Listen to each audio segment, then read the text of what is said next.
You can still hear me? Okay. I'm gonna open up with my basic case. I used to once upon a time I used to believe that it was absolutely always the case that honesty is the best policy. I used to believe that 100%. But as I got older and wiser, I realized that in many cases, it's not best to inform your partner of a lot of things, even the petty, minor, minute things. I found that it's often the case that the best policy is to say nothing at all, even though I know that my partner would like to know some of the things that I don't tell her. I found that like literally 100% of the times when I do inform her of certain things, I always regret it.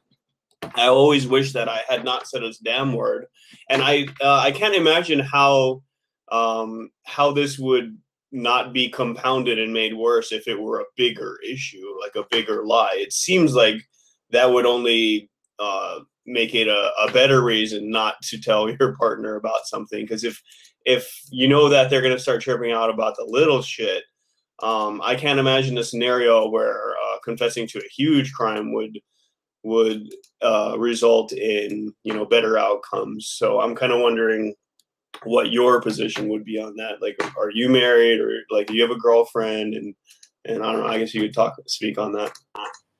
Okay, cool. No worries. Yeah, so I'm in a committed relationship. We've been together for about 2 years now. We're actually just about to head out on holiday, which is why I had to reschedule this debate a little bit earlier. So I guess I'll just have some opening remarks about what the basic case for my position is, and I'll pass it back to you, and I can elaborate on that in further speech. So the case that I'm going to be running about why, in the case where you've committed infidelity, it's preferable to confess rather than keep it a secret, is just the basic principled reason why lying to someone is a bad thing, right?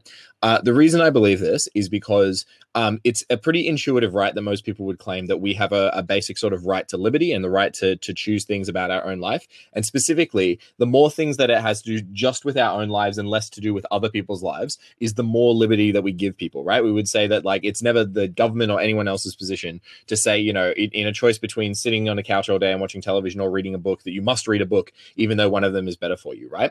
The thing about making choices is that you need accurate information in order to be able to make those choices. Because if you have inaccurate information, the information that you're then processing and the kind of calculus that you're making is something that is fundamentally flawed, because you're making it off something that is not the truth, but rather a warped perception of what reality is going on. So the reason why this comes back to the topic is that if you have a situation where your partner has cheated on you and is now lying to you about it, right? It is very likely that perhaps you might forgive that person, but you might also break up with them, want to be mad at them, like have to do things to kind of repair that relationship. But all of those are decisions that are well within your rights and well within your liberty to make those decisions about it. And it's not the person who has done the cheating cannot claim that they have a responsibility or that they have a right to keep that information from you and essentially make that decision for you. Because if they have done the morally, wrong thing of like cheating on you, then they have relinquished a responsibility, they've relinquished a right to say, oh, I now get to decide how you want to live your life.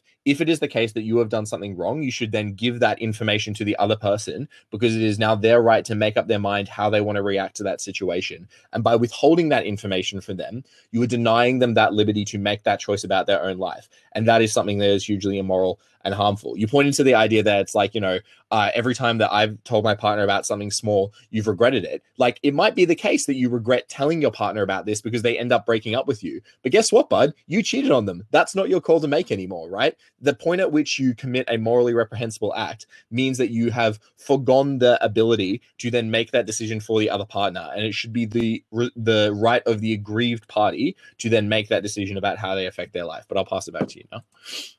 Okay, so I think this is kind of boiling down to like deontological moralism versus, I'm a consequentialist. So for me, outcomes tend to be more important. If you were to say that, I do agree that, it is important. I want to know the truth if my partner is cheating. However, the consequence of me learning the truth in my particular case is that we would for sure be getting a divorce. So the end result of that, excuse me, is that my children have to grow up in, a split divorce household. And we don't know how that's going to end up, and I don't imagine that it's going to lead to better outcomes if we just look at the data. It could possibly lead to better outcomes, but it's not likely to lead to better outcomes. So what you're basically arguing is that the rights of the aggrieved person to know are so great that basically they take precedence over any kind of consequence or outcome. And I would seriously dispute that thing. I would say that, yes, I do want to know if my partner is cheating. Absolutely, of course, any rational person would. But at the same time, the consequence of me gaining that knowledge is still likely to lead to worse outcomes. So in the final analysis, I would even then still say that, yeah, maybe it's probably better that I do not have this knowledge, even though I desire this knowledge, even though I may feel like I have a right to this knowledge. If it's going to lead to worse outcomes, I have to say that, maybe the children are more important than my feelings. Maybe I ought to look at this not from my own selfish perspective, but from, a larger view of what might the consequence be. I don't know if you've ever seen like Game of Thrones, for example, when Ned Stark decides to be some high and righteous man, and Stannis must sit on the throne, and that led to him getting his head cut off. His family was in ruin, and ultimately, sometimes honesty is not the best policy. Sometimes it makes sense to just keep your mouth shut and watch things play out. I think the point of Game of Thrones is that the whole political situation is kind of like fucked and not something that we should ought to participate in. I'm glad that you've identified the main philosophical clash in this debate, because now I get to do one of my favorite things, which is bash on consequentialism. So you're pointing out that it's like there might be better outcomes if you lie to the person and then be able to stay together. A couple of responses to that. Firstly, and this is like the major flaw with consequentialism, right?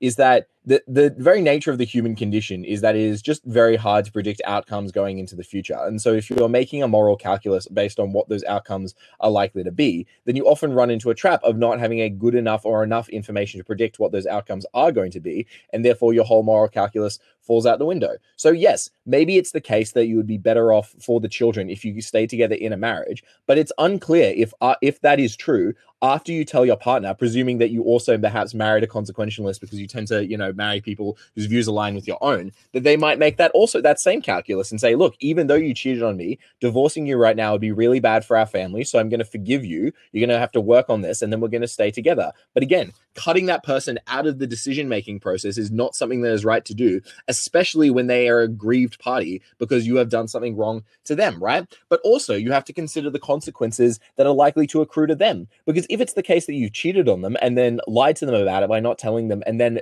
presumably managed to get away with it, like maybe that's going to manifest in a bunch of outcomes for them. Maybe you're likely to cheat again because you felt like, oh, I did it once, I'm able to get away with it. That could cause future harms. Maybe you're likely to become more emotionally distant from them, or not try to repair things within your own relationship because you know that if they ever get bad enough, you can just find that emotional or sexual release somewhere else. There are a whole myriad of ways in which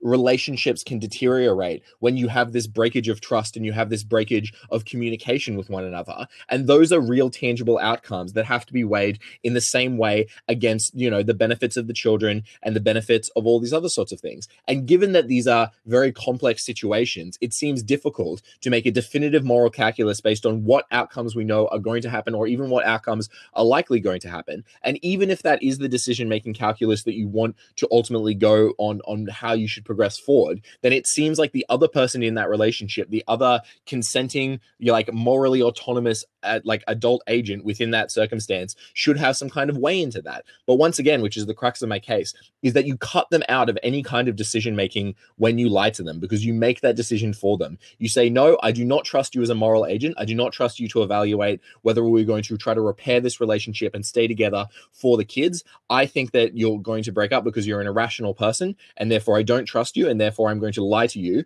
to make sure that you take that decision away from you. Even if you're using a consequentialist framework, you have to admit that it's better that the other person be let into that circumstance, which is why you shouldn't lie to them. So that last, 15 to 30 seconds is a very accurate description of what my actual position is. It is the case that I view both myself and my wife, or people in general, when it comes to relationships, to be irrational people, because and I'm just thinking about from my own moral perspective, if I were to learn that, my wife came to me and she just, she confessed to having cheated on me. I'm highly irrational. Like, I would react to that information in a way like, you what? Fuck you, bitch. We're getting a divorce. That's my response. That's my position. I already know what it would be, and I imagine my wife's reaction would be the same.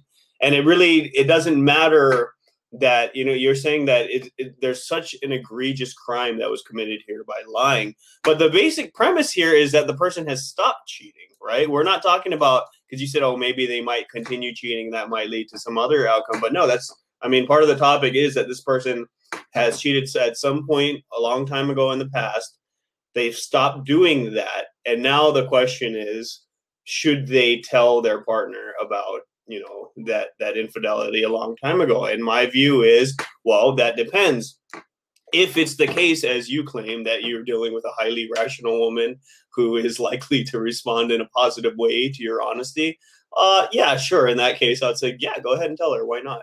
But as is often the case with most women I've ever interacted with, they do not appreciate honesty. In fact, they appreciate when you are not honest with them. You know, they do not want an honest and direct answer to many questions that they ask, including, you know, do I look good in this dress, or do you like my hair, or something. Honesty for sure is not the best policy in a marriage. I happen to know that from experience.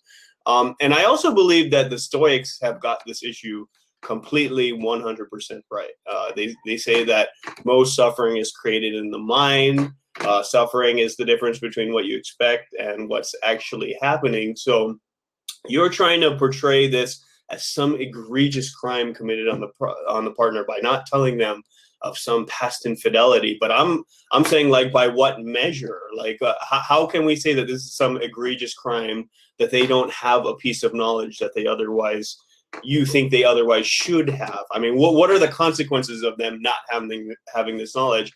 And when we examine that, we see that, well, actually, the only consequence is that they don't have the knowledge. That's it. That's the only consequence. And to me, that's not a very big reason for why you should risk ruining a marriage and possibly messing up other people's lives for some past indiscretion that you may or may not have committed, that you have stopped committing as per, you know, what the OP says.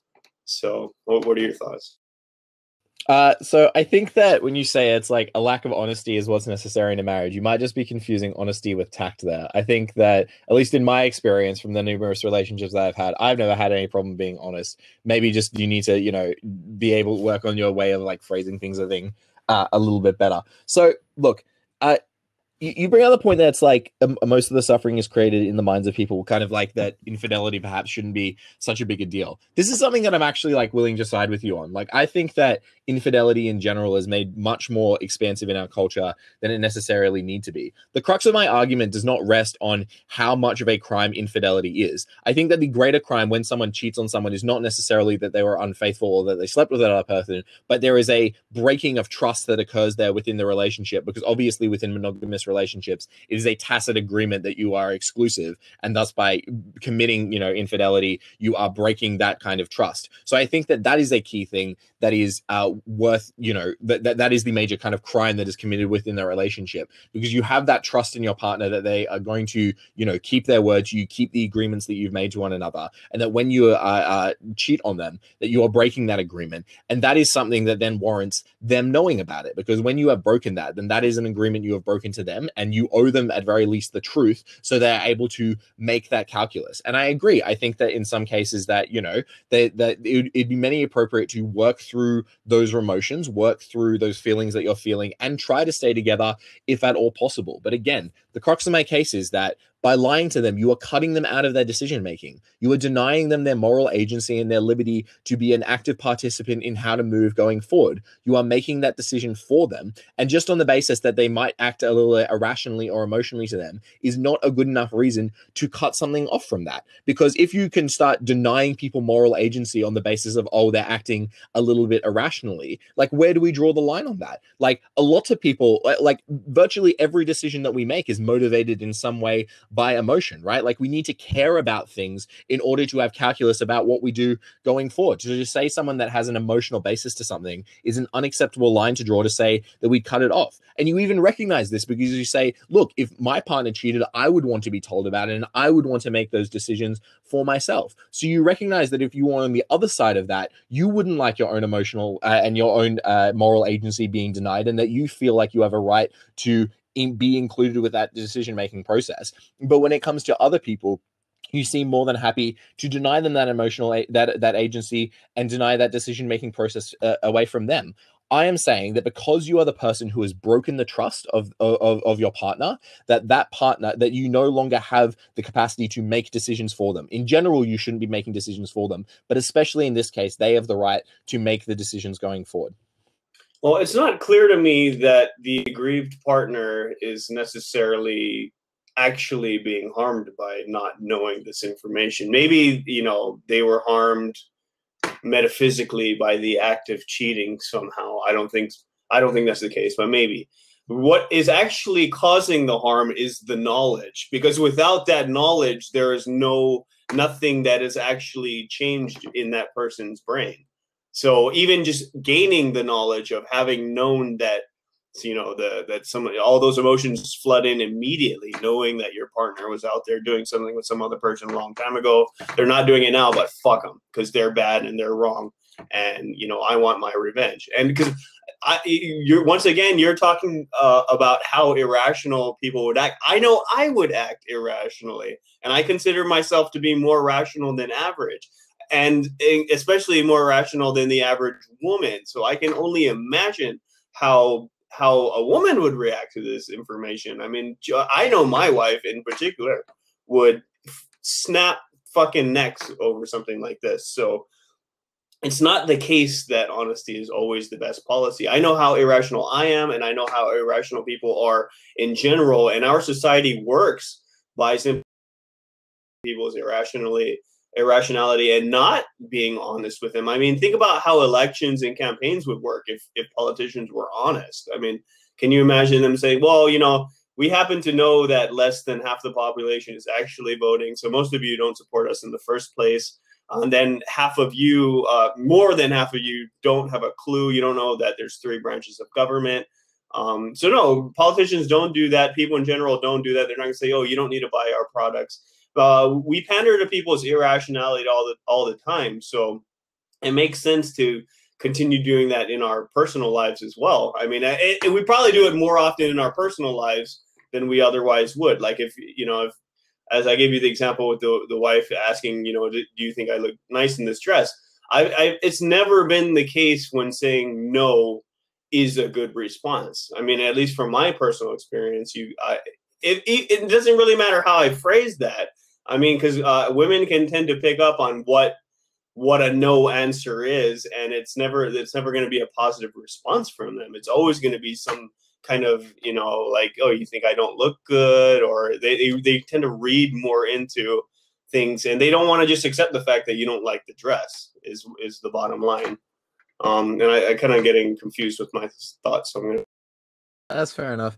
Look, I think there's a weird conclusion that you're drawing here, in that you're saying that like women in general are less rational, and that rationality should be the basis of like moral agency going forward. In that, like, the logical extension of your case then is that we just have to treat all women as less moral agents than the like men or other sort of people, which seems at its basis that if that's your framework for morality, that it probably has a couple of flaws in it that you need to iron out. Look, again, like you kind of keep coming back to this consequentialist perspective where you're just like, look, there's no harms that are created by it, and therefore even like that's something that's fine going forward. Like, so I've given you numerous reasons why I don't think that this consequentialist perspective is a valid one to bring up in this. But even if we accept that framework for a moment, let me just break down what the harms are of staying in a relationship if someone has lied to you. The first thing that I noted is that, yes, the topic says that you've cheated in the past and that you have stopped. But as I pointed out, if it is the case that you cheated in the past, you didn't tell them about it, you got away with it, then there is logically more chance that you are going to cheat in the future again, because you didn't have that repercussion to say, oh, you know, this is something that nearly broke my marriage apart. I'm definitely going to think more carefully about this. So you are more likely to potentially cheat again in the future, which means that you increase the probability of future harms, right? The ways in which it can manifest within the relationship are things like you're being emotionally distant because now you're withholding all of these secrets away from your partner, that you're more likely to hold other kinds of secrets away from your partner, especially significant ones, because you've already done this moral calculus where you can say, okay, it's okay that I lied to my partner about cheating on them. Maybe it's okay I also lied to them about like spending all of this money that was in a joint savings account or doing these other sorts of things, right? So they can have tangible harms to the quality of the relationship when you continue to make these decisions for your partner and not let them in on the process. But the biggest harm that can accrue to that is that if it is the case that your part also, you bring up all these harms about just like, you know, to do with kids and stuff, right? Like, just take this framework out of the debate of a marriage for a second and imagine there are no kids in the relationship. Seems like all of your stuff falls out the window because the only harms that accrue then are to the children. And in relationships where people have no children, then there's no harm that's being accrued there. But the main harm that has the capacity to accrue to the person who is being cheated on is that if they decide that they do want to break up with you and pursue a different relationship, it's entirely possible that they could have a happier relationship with someone who wasn't willing to break that trust, with someone who they can be confident in, who's someone who is managed to be honest with them a large majority of the time. And that is the harm that you are accruing to them because you are denying them that potential to make that decision, which they very well might do if they found out that they were cheating on you, right? So it's not just enough to say, oh, there's this kind of existentialist harm because you've like violated their rights or something, is that there is a significant opportunity cost that they could be pursuing a happier life with someone who is not likely to cheat on you, is not likely to lie to them, but you deny them that. Well, I don't have to defend that position because the OP clearly says it is preferable that cheating partners cease cheating, number one. Secondly, keep their infidelity a secret. The both of those must be met, not just the one. I'm not advocating cheating. I'm not pro-cheating. I'm simply saying that, okay, let's say hypothetically somebody cheated a long time ago in the past, stopped cheating, then now we're to the question of, okay, so at what point should you inform the partner? And to me, that depends on a lot of factors. It depends on the rationality of your wife. And I know, like, my honesty is definitely going to count against me, especially against any kind of female judge. And I know that you've judged me for that, and you've pandered to people's irrationality, saying, you know, are you saying that women are irrational? And my answer to that is yes, especially when it comes to relationships. That's based on my own personal experience. I just happen to know that it is, in fact, the case that women can be high. And I've already admitted to my own irrationality, so there's nothing sexist about it. If I were to find out that my wife cheated, I would behave very irrationally. And almost every woman I know would do the same thing. So it's not a sexist thing. It's just, you know, I think in general, women tend to flip their shit more than men. I think men are just more able to walk away from relationships. I think, especially when kids are involved. You know, I from my experience, men are just have a much easier time walking away and just leaving town. I think women find it much harder to just leave relationships that they've been in for a long time with committed partners and stuff like that. So to me, it is important that if there are kids in the mix, to me, their lives, I place like a higher value on children's lives than you know, adults for, you know, for historical and traditional reasons. But yeah, you're in the case of, you know, the person keeps cheating, then I would say yes, like they should in fact inform their partner, especially if they're like getting diseases or STDs or something like that. In the case of them continuing to cheat and not stopping, maybe then it's in terms of consequences, it's best that they do inform their partner. But if we stick to the OP and they stop cheating at some point in the past, and now you're facing the decision whether or not to tell your partner, it's not always the case that you should tell them. You know, there's many scenarios where, especially if it's automatically going to lead to divorce and there are kids in the mix, in that case, I would say, well, maybe you should wait until you're like 70 or something, and then, you know, maybe tell her then when she doesn't give a fuck. Okay, cool. I've got like 3 minutes 15 left, so I'm just going to make the sort of closing comments. So the first thing that I just want to detail is like all the ways in which you've kind of caveated in the specific circumstances in which it is not okay, about why the harm would be greater accrued if you do not tell them. The first thing that you know is that it's like, oh, well, it could be beneficial, it could be damaging to children. Firstly, you've only just kind of stated, like, you know, oh, I care about children more than I care about other things. You haven't actually provided any analysis about why we should care about children more than we care about other people within the relationship. I could say, I think that people's happiness in long-term relationships going forward is more important than the marginal improvement that children get from a dual parent versus single parent household. So now we're just at, you know, a bypassing there. But also, like, this debate doesn't just happen in the world where the couples in question are people who have children. It also applies to couples who do not have children or who are in other sort of de facto relationships. So if your only position is, oh, well, it causes greater harm to the children, then in all the circumstances in which children are not involved, then the case falls to me. You also keep saying that's like, okay, no, it's not about cheating in the future. It's about cheating in the past, or, you know, long time ago. And people are just going to flip out over this kind of like minor thing. Like, firstly, I think it's fair enough for me to provide the analysis they did about why it's likely for you to cheat in the future, but the judges can be the judge of that. But secondly, like, this also, well within the definitions of the topic, apply to someone who stopped cheating yesterday. And so the point that you make about, you know, well, you should tell your partner because maybe you caught a disease which could negatively affect their health, that could also apply in this particular case where you had, you know, you were cheating up until today and now you have stopped, and now it's the decision of whether to tell your partner or not going forward. Diseases are another excellent reason why perhaps there could be a harm accumulating to someone that you should do that. Thank you for that extra additional bit of substantive.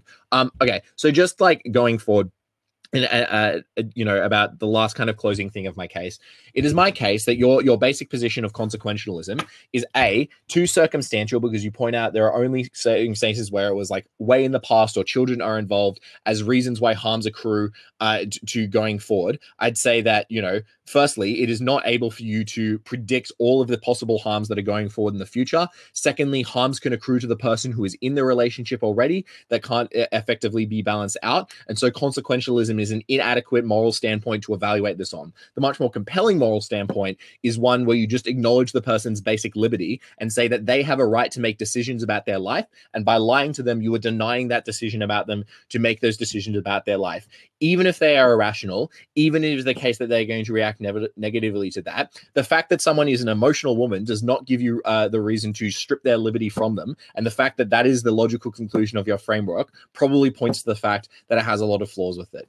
I'll pass the mic back to you. Okay, so I mean, we strip people's liberty. If that's what you mean by strip liberty and denying liberty, is simply not telling someone something. Apparently, we do that on a daily basis, and I don't see the great harm to society that is occurring here when we don't inform people of certain things.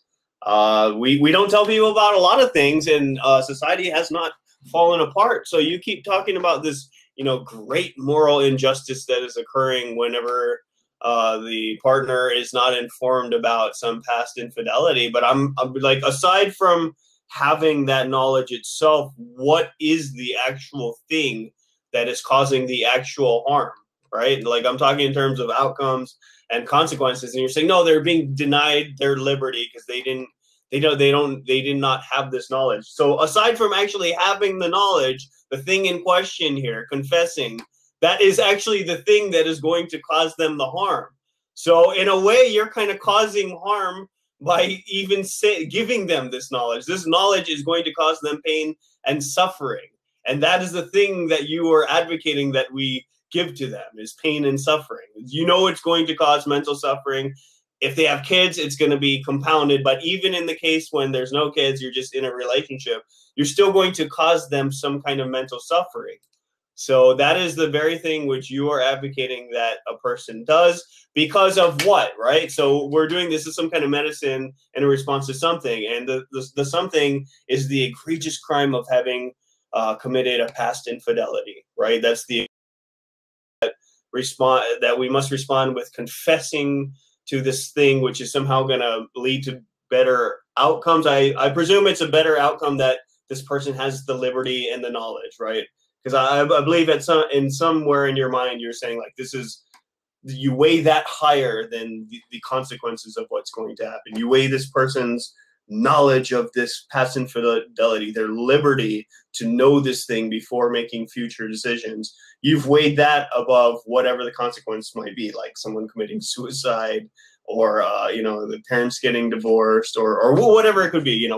We, as you said, we don't really know what the consequence is, but at the same time, you don't know what the consequence is either. So you can't weigh that person's, their liberty, their absolute knowledge. They must have this knowledge. You can't weigh that against anything because you don't know what the consequences either. All we can do is reasonably assume what's going to happen. And if you know your wife well and you know how she's going to react, then if you don't know the consequences to something, it seems like an odd moral standpoint to say we should act in accordance to what will cause the best consequences.